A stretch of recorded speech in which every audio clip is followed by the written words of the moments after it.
ఓం శ్రీకృష్ణ పరబ్రహ్మణి నమ. శ్రీ గీతాదేవతాయ నమ. భగవద్గీత 4వ అధ్యాయం 12వ శ్లోకాన్ని శ్రీకృష్ణ పరమాత్మ తెలియజేస్తున్నారు. కాంక్షంత కర్మణాం సిద్ధిం యజంత దేవతాః క్షిప్రం హి మానుషే లోకే సిద్ధిర్భవతి కర్మజా.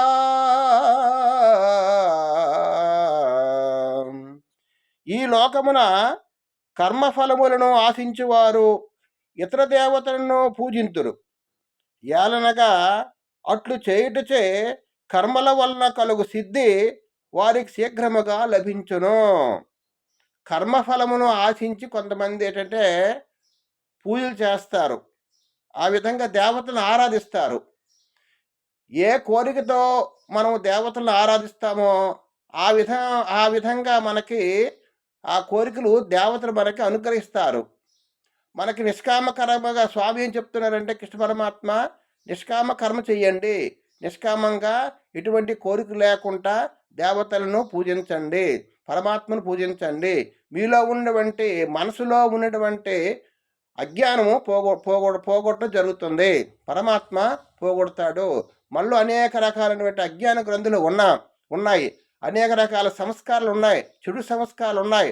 ఒక సాత్విక గుణంతో మనం సాత్వికంగా మనం కర్మలు చేస్తూ ఉంటే, కర్మ ఫలితాన్ని ఆశించుకుంటూ ఉంటే మన మనస్సు శుద్ధి అవుతుంది.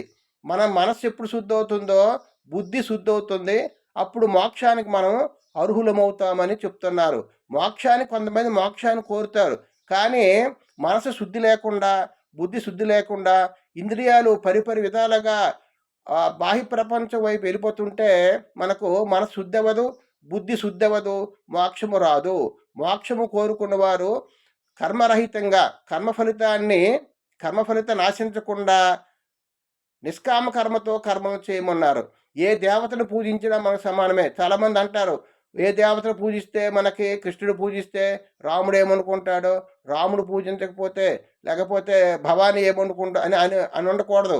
అంతా కూడా ఏ దేవతను పూజించినా పరమాత్మకే చెందుతుంది.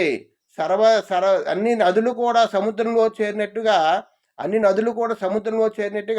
ఏ దేవతను మనం పూజించినా అవి పరమాత్మకే చెందుతాయని భగవద్గీతలో పరమాత్మ 12వ శ్లోకాన్ని తెలియజేస్తున్నారు. ఆ విధంగా మనము అభ్యాసం చేసి సాధన చేస్తే మన ముక్తిని పొందడానికి అవకాశము ఉంటుందని చెప్తున్నారు.